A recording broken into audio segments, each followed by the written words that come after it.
bikorwa twabitunganije kugira ngo twibuke abacu twabuze tutanka, kandi byongeye kugira ngo duhanahane ivyiyumviro, dushigikirane mu ntahe zacu, kugira ngo byongeye duhimirize ababuze ababo, kugira ngo batsinde ubwoba, bashobore guharanira agateka kabo, bongere baseruke iyo hageze kwibuka ababo, kuko tuzi yuko kwibuka ari ikintu gikomeye cyane.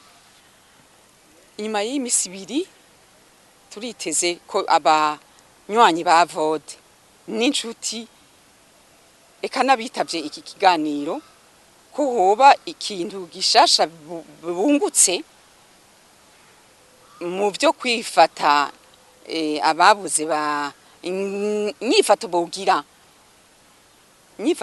kubera intahe bashinze zirigisha.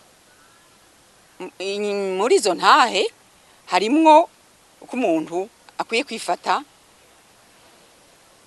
kubera benshi batanarize akarira no kurira washaka, kuko amosozi aravura.